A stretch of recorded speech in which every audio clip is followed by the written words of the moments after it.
seja muito bem-vindo ao Taori Cash. E hoje nós vamos falar com Jaqueline Bueno, da Casa Blanca Investimentos. E é claro, hoje vamos fazer um oferecimento da Fitofórmula, que pôde nos oferecer tudo isso aqui que você vai conhecer. Nós vamos sempre trazer novos empreendedores, novos casos, para inclusive você estar aprendendo mais sobre essa vida do empreendedorismo em diversas áreas. Jaque, conta um pouquinho pra gente como é que foi essa sua conquista dentro do mundo do investimento e como que está sendo essa nova experiência. Sei que é uma transação de carreira, então nós vamos trazer muita coisa diferente hoje para você que está vivendo também esse momento.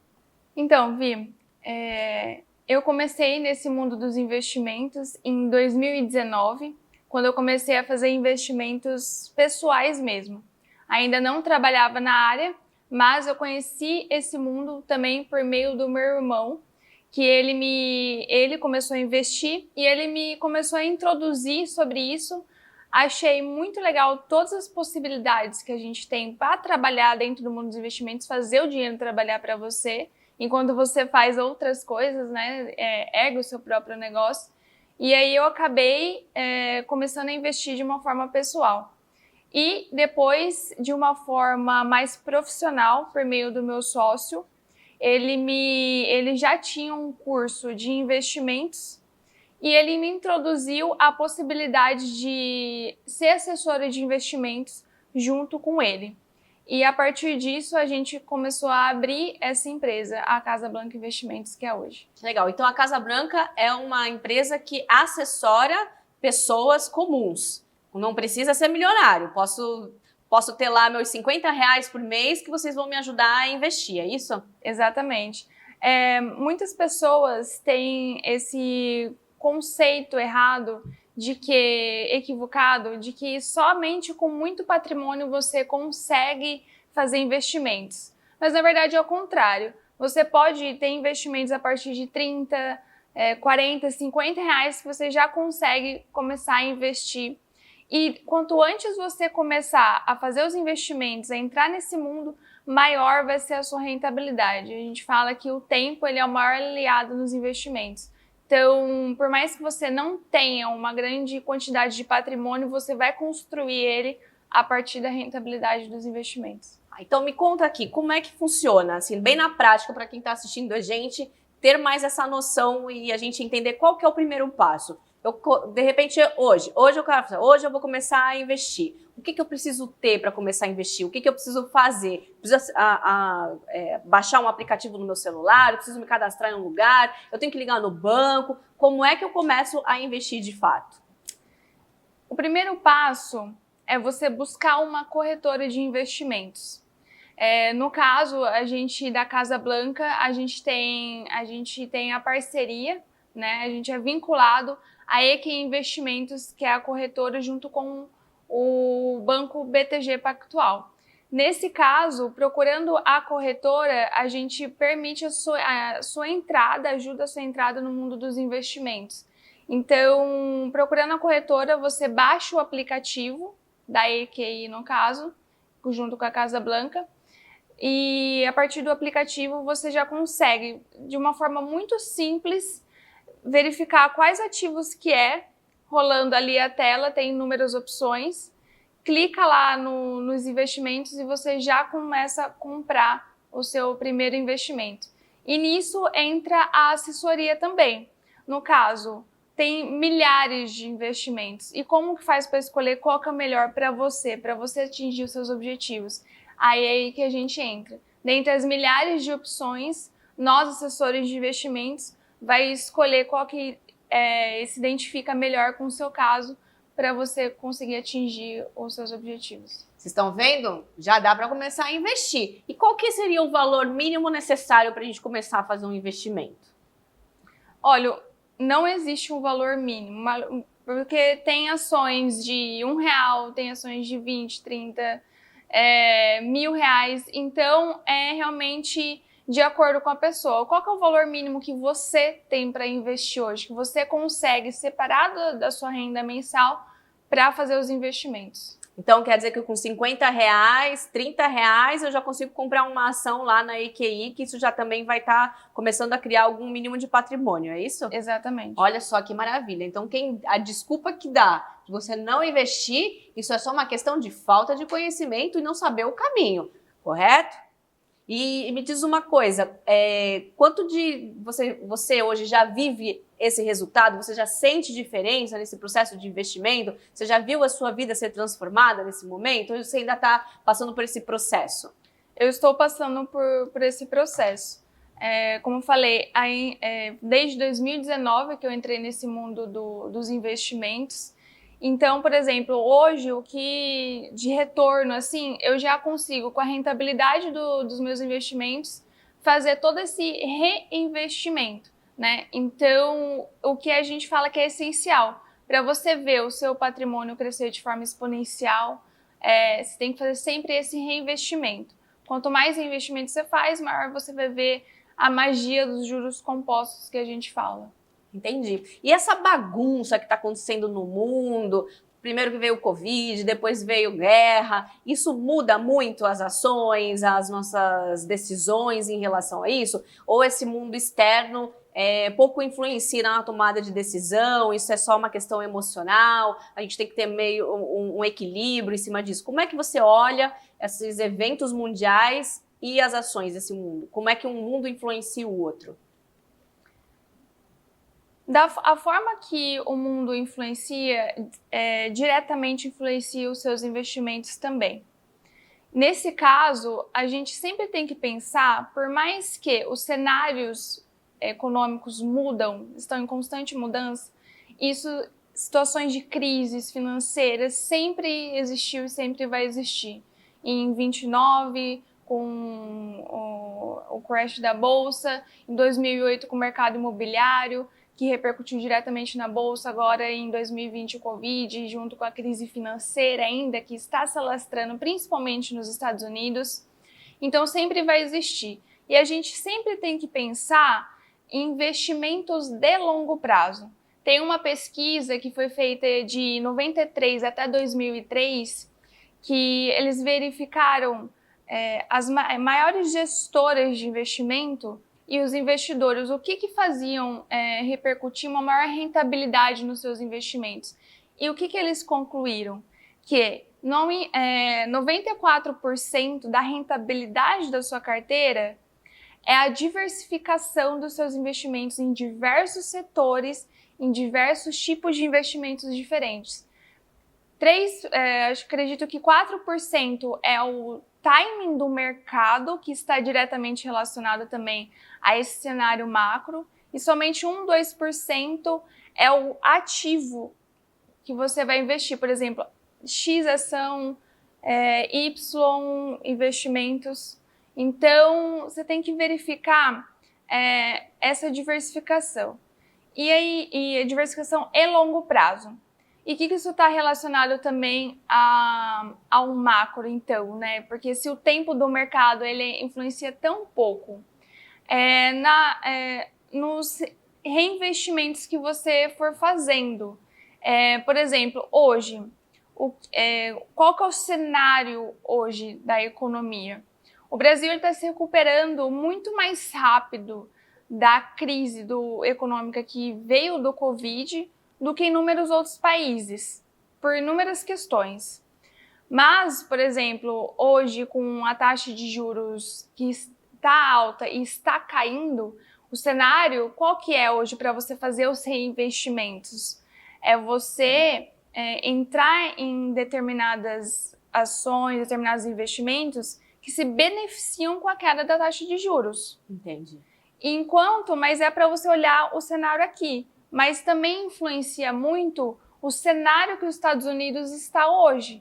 Lá a taxa de juros ainda não está caindo, e por não estar caindo, muitos investidores do Brasil estão indo para os Estados Unidos. E nisso, as ações que deveriam estar se elevando com a queda da taxa de juros, ainda não estão, elas estão caindo, porque está tendo muito mais investidores saindo do Brasil e indo para os Estados Unidos. Muito louco, né?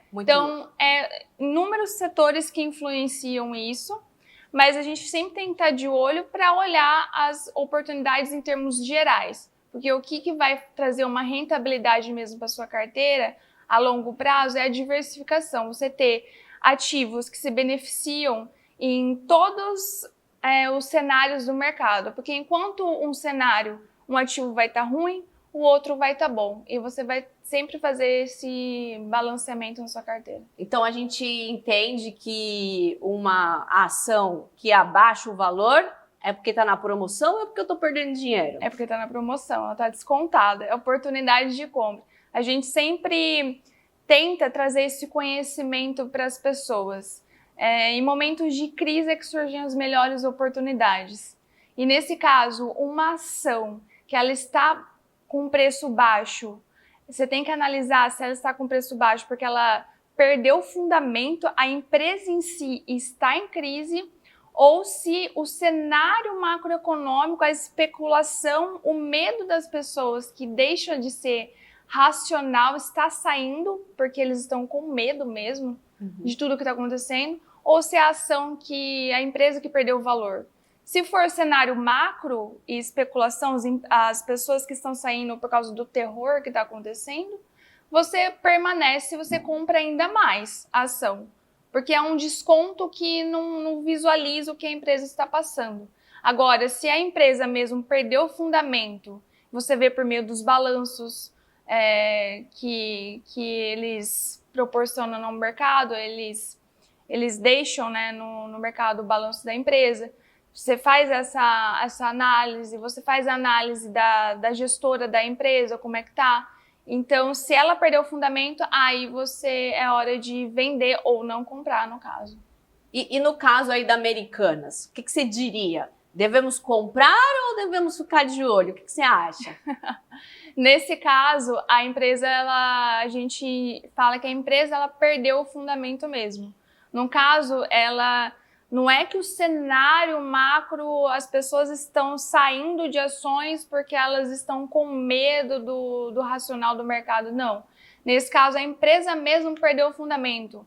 Eles estão falando que foram realmente fraudes contábeis dentro da empresa. Aí já tem que abrir um olho. Aí já tem que abrir o olho, porque para uma empresa assim, uma empresa que caiu 99%, ela não tem que subir 99% para você recuperar o seu valor, tem que subir muito mais que isso. Ela vai ter que se reformular internamente. Vai ter que se reformular internamente para ela conseguir. Então, para gerar confiança de novo, a gestão e fazer a empresa se reerguer, isso pode demorar muito tempo. E se acontecer, claro que para Americanas falir do tamanho que é a empresa, nem é interessante para o Brasil, para o governo, para ninguém que ela fale, porque ela tem muitos fornecedores vinculados a ela, são muitas pessoas envolvidas. A falência dela é muito remota. Então, nesse caso, mas tem que visualizar os fundamentos. Mas a gente não vai conseguir nunca mais ela voltar ali, ou nunca mais é muito tempo, né? Mas vai demorar bastante tempo para ela voltar a ser o que ela era algum dia. Vai ter que se reformular todinha. E me diz uma coisa, trazendo um outro assunto aqui que é muito polêmico, hoje a gente fala muito sobre as holdings familiares. Me diz um pouquinho, me conta um pouquinho de como funciona isso e quando é que a gente deve usar, se depende, tem que ter muito patrimônio para poder usar isso ou qualquer pessoa deve usar. Quando é que ele deve procurar? Quando é que a gente deve procurar as holdings familiares? No caso, diferente do mercado financeiro, porque a holding já é outra área, né, fora do mercado financeiro. O mercado financeiro, como eu disse, independe do patrimônio que você tem para entrar. Agora, na holding já é diferente. Para você realmente ter uma vantagem em fazer uma holding familiar, é interessante você ter um patrimônio mais elevado, né? Pessoas que têm 1, 2, 3 imóveis ainda não é interessante. Mas uma pessoa que tem 10, 20 imóveis já é interessante, porque o custo inicial não é tão barato para você fazer uma holding familiar, tem muitos custos. Então, para você conseguir fazer isso e ter um retorno lucrativo, é interessante você ter um patrimônio mais elevado. A gente fala holding familiar, patrimônio, é o que? É só imóveis? O que entra numa holding familiar? Trazer para clareza aí para gente. O que entra? Empresa entra, imóveis, carro? O que é de fato colocado dentro de uma holding? Olha, os mais básicos, assim, que as pessoas mais têm é geralmente imóveis, veículos. Você consegue colocar em empresas também, fazer uma holding familiar de empresas. Nesse caso, as pessoas usam muito para facilitar no processo de inventário, inclusive, né? Então, vamos lá, eles colocam aí geralmente uma estrutura com os filhos, aí fica na administração da empresa e sejam sócios mesmo, os pais e os filhos, né? Aí, em caso de inventário, já não precisa passar todo o processo do inventário para fazer a transmissão para os herdeiros. Nesse caso, só faz a transição da empresa mesmo, o que facilita muito e é muito mais rápido o processo de inventário. E aí já passa os filhos diretamente, já conseguem tomar conta da empresa por causa que eles já são sócios. Então não precisa ter um processo do inventário para transferir. Aqueles 30%, né, dos inventários que a gente é obrigada a pagar de imposto, isso vai ser diminuído, é isso? No caso, você vai ter que pagar, de qualquer forma, para ter a transmissão, porque a empresa ela vai ter que entrar no inventário. Só que a administração ela já vai estar nos nomes dos filhos, entende? Então já vai estar funcionando, não vai precisar parar de funcionar para passar, entendi. Exatamente. E isso se estende a vários familiares ou é um núcleo fechado? Por exemplo, se você tiver tios, tias, primos que se envolvam ali no meio, isso tudo pode ser feito ou é limitado ali, só pai, mãe que funciona? Como é que se aplica isso dentro real, do familiar? Você pode colocar quem você quiser na holding familiar. Quem você quiser, tanto qualquer pessoa assim da família. Tem que fazer parte da família, claro, né? O nome é holding familiar por algum motivo. Então pode se estender para vários níveis da família, primos, filhos, sobrinhos, netos, não interessa o nível de relação, você pode colocar todo mundo lá dentro. Muito bom, holding familiar, agora deu uma clareza, né? Trouxe clareza aí pra gente o que é holding familiar e quando que a gente pode usar. Procurem aí a Jaque, que ela pode dar toda essa assessoria. Mas conta pra mim também, que eu também tô aqui ansiosa para saber, além do mercado financeiro e além das holding familiar, quais são as outras opções que a gente tem no mercado dessa questão de assessoria financeira que a gente pode ter para a gente construir um planejamento de construção tanto de patrimônio quanto de construção de empresa? Quais são as outras opções que a gente tem no mercado hoje? Seguro? Como é que funciona? Olha, para alavancagem e construção de patrimônio, a gente usa muito o consórcio como um veículo, um instrumento para fazer os investimentos. Então, por exemplo, uma pessoa ela compra 5, 10 cartas de um consórcio de um mesmo grupo e conforme os anos ela vai pagar uma taxa muito pequena para ter um capital exponencial grande em um menor tempo. Em vez de você esperar 10, 20 anos, você já consegue fazer isso e a vantagem é que você não precisa, você usa o tempo a seu favor para não precisar dar um lance ou alguma coisa em garantia para fazer o consórcio.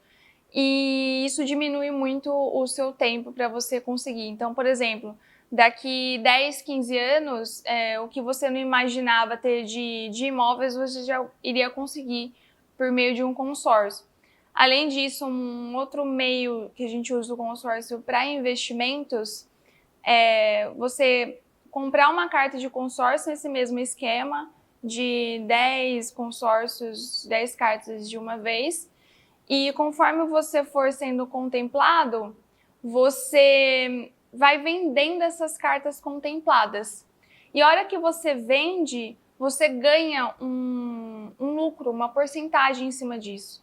Então, por exemplo, de um consórcio de até 1 ano, que você consegue ser contemplado em até 1 ano, você consegue vender em torno de 20% da carta do consórcio. A hora que você vende esses 20%, você tem um lucro de mais de 400%. Que loucura, hein? Isso é muito bom. E quanto que custa uma carta inicial? Temos cartas do quê? R$1.000, R$2.000, R$10.000? Como é que funciona esse valor mais ou menos de investimento? Só para a gente ter uma noção aí se isso é acessível a todo mundo, se você realmente precisa ter um valor separado para poder estar investindo, se essa é uma ferramenta que é de acesso à sociedade, ou você precisa estar em algum patamar para poder acessar isso? Depende realmente do seu objetivo, mas, por exemplo, se o objetivo for comprar um imóvel, a gente já tem imóveis de 100, 200 mil que você consegue fazer esse investimento. Se você quiser ter uma carta para um veículo, a partir de 10 mil já consegue ter a carta para o veículo.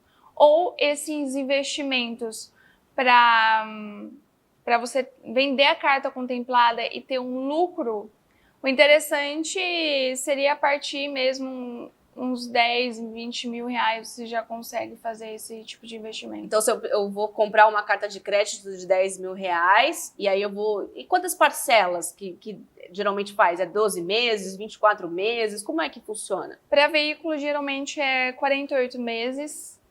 E para imóveis, geralmente é de 15 a 20 anos. 15 a 20 anos. E existe alguma taxa de juros que a gente tem que pagar? É mais barato do que pegar dinheiro no banco? Conta pra gente, assim, o que você pensa o que vale mais a pena? Quero comprar um imóvel. Eu não tenho essa questão de tempo, mas eu quero saber qual que é a estratégia melhor. Eu pego o dinheiro no banco ou eu pego uma carta de crédito? Olha, tem a seguinte situação. Consórcio não tem taxa de juros, a gente fala que ela tem a taxa de administração. E um consórcio de imóveis, aproximadamente em 15 anos que você for fazer o pagamento, é 24% de taxa de administração, como se fosse a taxa de juros. E 24% hoje, para um financiamento, é como se fosse 2 anos você paga o financiamento. E só que o financiamento é em 30 anos. Então, o que você vai pagar de 15 anos de taxa de consórcio, você vai pagar em 2 anos a taxa do financiamento. Então, essa é uma das grandes vantagens de você fazer o consórcio em vez de você fazer um financiamento. Entendi. Quer dizer, então, que os bancos estão com os dias contados. Brincadeira. Mas, então, quer dizer que é uma ótima estratégia para que a gente consiga ter um resultado, uma estratégia de criação de patrimônio que não dependa tanto do banco e também que a gente consiga diminuir essa devolutiva do dinheiro para quem é aquele que está nos ajudando. Muito bom, muito bom. Agora eu quero entrar num assunto muito bom, que eu sei que muita gente passa por isso, ainda mais hoje no mercado, nós estamos vivenciando, acho que até uma tendência sobre esse reposicionamento de profissão, de a gente se reencontrar em novos momentos, podermos inclusive criar vários níveis de habilidade. Eu digo assim, né, que antigamente a gente só podia viver uma vida. Nascia e morria em uma vida só. Ou você decidia ser médico, você decidia ser advogado, você decidia ser engenheiro. Então você estudava, passava uma vida fazendo aquilo, se aposentava só naquilo. Hoje não. Hoje, com a facilidade da informação, com a diversidade da informação, com a facilidade do acesso à informação, de você poder aprender, você pode viver várias vidas em uma vida só. Inclusive, você pode ser advogada, agora você está indo para a área de investimento. Como está sendo essa repaginação da sua profissão? Você acha que você vai deixar de ser advogada? Você está somando um conhecimento com o outro? Como é que está sendo esse momento para você? Olha, eu brinco que o direito sempre vai estar na minha vida de uma forma ou de outra. Porque, querendo ou não, sempre a gente fica de olho em como está o mercado e nesse mundo dos investimentos a gente quer buscar rentabilidade e diversificar em todos os meios possíveis. Então, por exemplo, eu estava atuando no mercado de recuperação de créditos, né? E nesse mercado os investimentos em imóveis em leilão é muito forte, né? Então, por mais que a gente esteja nesse mundo buscando rentabilidade aqui no mercado de capitais, a gente ainda busca diversificação em tantas outras áreas da nossa vida. Então, por mais que hoje eu sou assessora de investimentos, estou nesse mercado, ainda assim busco outras oportunidades de investimentos e rentabilidades, ainda usando o direito para isso nesse caso. Então, e ainda em casos, por exemplo, familiares, ainda estou atuando com alguns outros processos. Então, seria mais algo nesse sentido, algo mais particular e que eu consiga somar a diversificação e ainda assim conseguir investimentos com essa área. E aí, pelo que eu estou acompanhando você, todo esse processo, você não está só apenas fazendo uma transição de carreira, você está entrando num mundo novo que é no digital também. E como está sendo esse processo também, que olha só, é muita coisa nova, transição de carreira, entrar no digital, como é que você está sentindo esse momento? Como é que é estar sendo digitalizada na vida real? Muito desafiador, mas eu costumo falar que sair da nossa zona de conforto e sentir que a gente está saindo, e esse desafio é realmente um momento de crescimento da gente. Significa que a gente está crescendo, a gente está saindo do nosso mundo e realmente expandindo, né?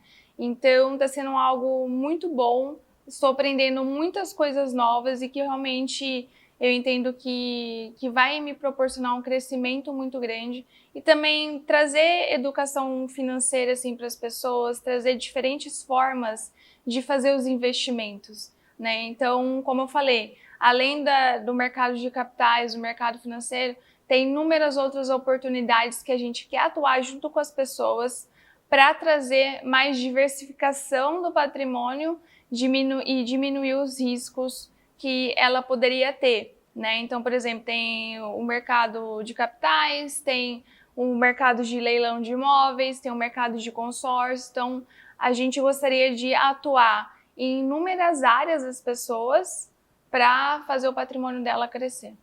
Então, conta aqui pra gente como é que faz para marcar um horário para conversar com você, para que a gente possa, para a pessoa que quiser lá, nosso telespectador, nosso seguidor, que queira marcar uma consulta com você para poder saber como é que faz tudo isso. Conta pra gente como é que é esse processo para ele poder ter mais facilidade, clareza nesse caminho. O primeiro passo é entrar em contato com a gente e a gente marca Fala para eles o arroba aí.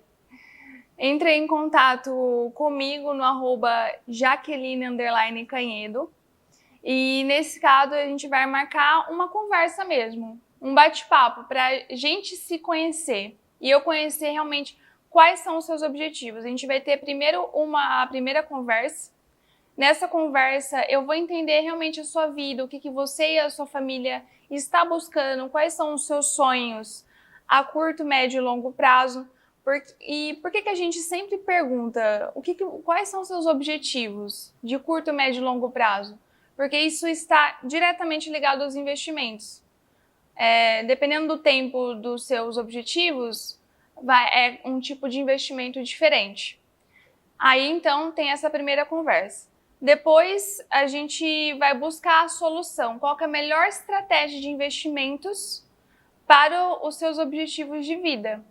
Nessa segunda conversa, a gente vai trazer, então, também, vai juntar os seus objetivos junto com os investimentos e trazer o cenário macro para ver, naquele tempo, qual que é o melhor investimento para você investir e ter uma rentabilidade maior. Então, nessa segunda conversa, a gente vai trazer a solução para você. Trazendo a solução, faz a abertura de conta, a transferência dos recursos para a corretora com a Casa Blanca, e aí a gente faz a alocação dos investimentos de uma forma bem simples, tudo por meio dos aplicativos. Nós enviamos a ordem dos investimentos e você aprova. Sempre você tem a aprovação final. Muito bom, eu já vou começar a investir agora. Vamos marcar a nossa reunião, então, para a semana que vem? E é isso, nós vamos, então, já começar investimento. Quero começar agora, tá? Já fiquei empolgada aqui, já começar a fazer os investimentos com vocês. Esse para mim também é um mundo que eu venho conhecendo aos poucos também, pra gente, assim, o empreendedor, o médico, o enfermeiro, o pessoal da área da saúde, pra gente é tudo uma coisa assim, né, bicho de sete cabeças, falou, a gente já fica, Jesus amado, como é que faz as coisas? Mas agora a gente tem uma opção, que é a Casa Blanca, super indico, tá, gente? E vou começar a fazer os meus investimentos aqui, que eu já tô doida pra marcar. Perfeito. Vamos começar aqui, ó, R$1.000, ideia aqui, ó, vamos começar R$1.000 todo mês, tá bom? Um valor, assim, de investimento, R$1.000 todo mês? Pra você, perfeito. Então tá bom, então R$1.000 todo mês, em quanto tempo eu vou ficar milionária? Olha, faz os reinvestimentos, viu? Que você vai ficar milionária com esses investimentos. Então quer dizer que eu vou pegar todo mês R$1.000, a gente vai aplicar lá, e aí o que render desses investimentos eu vou reaplicar novamente, e aí isso vai gerando uma gente, até gaguejei aqui, uma exponencialidade, é isso? Exatamente. Porque a partir do momento que você vai fazendo esses reinvestimentos, vai trazendo uma maior rentabilidade, né, dos juros compostos com o tempo. Então vai chegar uma hora, inevitavelmente, fazendo sempre os aportes mensais, que o 1 milhão vai chegar. Então tá, já vou avisar aqui a Carol, pra gente marcar, e eu tô ficando já empolgada com isso, hein? Agora, quero saber uma coisa. Como é que a pessoa lá de casa, ela pode fazer isso sozinha, se ela quiser? O investimento, investir mesmo. Se ela quiser lá em casa, ela conseguiria fazer, por exemplo, eu não tenho R$1.000, mas eu quero fazer com R$2. Eu vou só entrar lá no site da IQI que ela consegue fazer. Exatamente. Baixe o aplicativo da IQI Investimentos pelo celular. Tanto pelo celular você tem acesso, quanto pelo computador também. Nesse caso, ela baixa o aplicativo, faz a abertura de conta por ali mesmo e vai ter lá a lista de todos os investimentos para ela fazer. E aí, é só ela escolher e clicar. Vamos dar uma dica só para quem está em casa, assim, que quer fazer, ó, hoje eu quero começar a investir, quero comprar minha primeira ação para dar um pezinho. O que você fala para ela comprar? Se eu for falar assim... Ela tem R$10. Só isso que ela tem. Só isso que ela tem? Só isso que ela tem. Olha, para você que quer fazer um investimento e não tem o conhecimento realmente para definir qual que é melhor uma coisa ou outra, é sempre importante começar pela reserva de emergência. Comece pela reserva de emergência e a partir disso você vai estruturar todos os seus investimentos. E no que investir na reserva de emergência? Geralmente investe um CDB. Um CDB é um investimento emitido pelo banco mesmo, que tem liquidez diária, você já consegue resgatar no mesmo dia se você quiser. A partir disso, você vai... Quanto que ela precisa ter na reserva de emergência dela? Quanto que ela precisa ter? Pelo menos 6 meses de despesas dela. Então, por exemplo, se todo mês ela tem R$1.000 de despesa, então é interessante ela ter R$6.000 no mínimo para ela ter de reserva de emergência. E esses... Como que se fala? Essas... Já ouvi muito falar sobre VGB, não, como que é? Gente, previdência privada. Qual que é a diferença do CDB, da previdência privada? O que é melhor tá fazendo investimento? Previdência privada também é uma reserva de emergência? Pode se considerar? Não pode se considerar que é uma reserva de emergência, porque a previdência é mais para longo prazo. Você consegue ter benefícios maiores em geral depois de 10 anos. Porque tem a previdência, ela é regressiva, né? Que significa isso? No caso, começa com um imposto muito alto, de 35%, e esse imposto vai diminuindo com o passar dos anos. E a partir de 10 anos tem a menor porcentagem de imposto de renda, a hora que você vai resgatar, que é 10%. E nesse caso, a previdência é muito interessante para as pessoas que fazem a declaração de imposto de renda completa. Declaração de imposto de renda completa, porque investindo 12% da sua renda tributável, você vai ter uma dedução do seu imposto de renda muito grande. Entendi. Então, é muito interessante, daquela renda tributável que você tem. Então, muitas pessoas fazem esse tipo de investimento em previdências PGBL, tem que cumprir alguns requisitos. para ter essa dedução no imposto de renda também. E aí reduz do imposto de renda. Exatamente. Os impostos. Olha só, várias dicas aí. Então, primeiro passo é ter R$5. Segundo passo é ligar no banco. E terceiro passo é começar a fazer uma reserva de emergência. Depois disso, 6 meses que a gente tenha juntado ali dos gastos dela diário, né? Que ela vai mensais. Aí ela pode pensar em começar a fazer investimento na bolsa, é isso? Então, no caso, porque muitas pessoas, para juntar os 6 meses da reserva de emergência, muitas vezes pode demorar muito tempo, tá bom? Muito tempo, anos, 2, 5 anos. Então, o interessante é ela começar a guardar a reserva de emergência, uma porcentagem, né, da sua renda, e começar em paralelo já fazer os investimentos para ganhar valor e rentabilidade na carteira dela futuro. Então, começando o terceiro passo, né, seria começar com a reserva de emergência, começar com a previdência privada, já começar a ter um pouco de renda fixa e começar a ter um pouco em renda variável também. Sempre essa questão da diversificação. E nunca é uma palavra muito forte, né? Mas sempre evitar, principalmente as pessoas que nunca investiram, ir de cara em renda variável, né? Por quê? Ela pode tomar um susto assim com a volatilidade do mercado. Uma hora sou rica, outra hora sou pobre. É que nem aquele personagem lá da Alto da Compadecida. Tô rico, tô pobre. Tô rico, tô pobre. Aí a pessoa não sabe o que fazer, fica louca, né? Fica louca, acaba ficando com muito medo. E o interessante é que muitas pessoas no mercado, a gente vê que elas agem muito pela emoção. Então, é por isso que muitas vezes, quando a gente fala em ações, vem aquele desespero, vem aquele medo, né, nas pessoas. Porque o mercado financeiro, eles são para as pessoas, funcionam para pessoas racionais. Pessoas emocionadas acabam tomando decisões imprudentes na base da emoção e acaba ou vendendo tudo ou comprando tudo e a hora que vê já está no prejuízo. Então, é sempre bom você ter muito mais racionalidade, olhar bem os fundamentos do que você está fazendo, em vez de partir para emoção. Perfeito, perfeito. Aliás, emoção é algo que precisa ser melhorado, estudado. Tudo que a gente decide na emoção, a probabilidade de dar errado é muito grande, seja dentro da empresa, seja na família, seja com os filhos, seja no amor, não interessa, né? A gente não deve nunca agir na emoção, sempre estar buscando aí no nosso processo de razoabilidade e trazer ali um processo de equilíbrio. E agora vamos falar de um assunto polêmico. Quem acerta? Vamos falar de Bitcoin. E aí, Bitcoin existe, não existe? É uma opção no mercado ou devemos ter medo ou só respeito? Olha, o Bitcoin, ele é realmente muito polêmico. Por quê?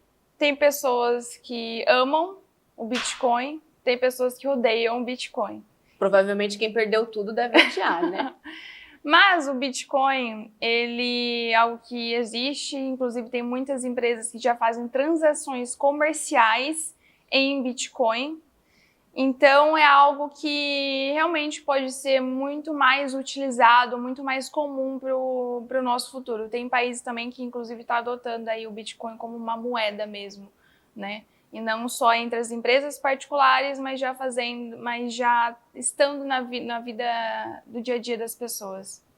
E o Bitcoin também, muitas coisas, por exemplo, na hora que você vai fazer investimentos em empresas, em fundos imobiliários, você analisa se a empresa, você analisa os imóveis dos fundos imobiliários para ver se realmente está fazendo sentido aquilo. Agora o Bitcoin, ele é algo para muito longo prazo, né? Para você ter resultados expressivos, exponenciais, porque o Bitcoin muitas vezes o mundo pode estar maravilhoso, o Bitcoin pode estar caindo. Não tem muito fundamento para você analisar o Bitcoin. É claro que muitas horas vai fazer sentido o que ele está fazendo, mas o movimento dele, mas outras horas não vai fazer sentido. Então, mas apesar disso, você pode ver que o histórico do Bitcoin, ele está igual uma ação que a gente sempre fala, olha a longo prazo que ela vai crescer. a gente usa esse mesmo fundamento para quem gosta e quer investir em Bitcoin. Olha a longo prazo, que provavelmente nunca é certo, ele vai crescer. Você acha que a gente está caminhando para um mundo digitalizado de moeda? Você acha que a gente está indo para essa direção? Que o mundo daqui, sei lá, daqui 10, 15, 20, 50 anos, não teremos mais papel e nem moeda normal de país, assim? Olha para a nossa história, né? Antigamente a gente não tinha nada digital e quem dirá banco digital. Hoje em dia eu nunca mais fui numa agência, faz anos que eu não vou numa agência. Nunca tinha visto uma nota de R$200 esses dias só que eu fui receber um valor que eu olhei a nota de R$200 e falei, nossa, né? Então a nossa tendência é sempre voltada mais para o digital. Então, se já tem países adotando a moeda, e inclusive o Brasil recentemente está falando em tributação do Bitcoin em si, né, dessa moeda, ainda nem se sabe como que ele vai fazer isso direito, mas é algo que já está em vista. Então, sim, a tendência é que a gente use essas moedas digitais. Se o governo já está olhando isso para fazer a tributação, é que um movimento relevante está para acontecer. Então é um caminho, também é um caminho. Até que nem foi tão polêmico assim. É sinal que nós não entrei em muitos detalhes. Sinal que estamos caminhando para este mundo. Olha, eu agradeço demais a sua presença, um oferecimento Fitofórmula, saúde para você e, lógico, o nosso Taori Cash. Muito obrigada, Jaque. Fala mais uma vez seu @, como as pessoas te encontram e também não pode esquecer da Casa Blanca. Obrigada, Vi, foi um prazer estar aqui. E vocês podem me encontrar no @Jaqueline_Canhedo, meu pessoal, e o perfil profissional seria no @Casa Blanca Investimentos. Muito obrigada, uma salva de palmas e agora você vai poder, com certeza, começar a investir e começar a escalar seu patrimônio. Até mais!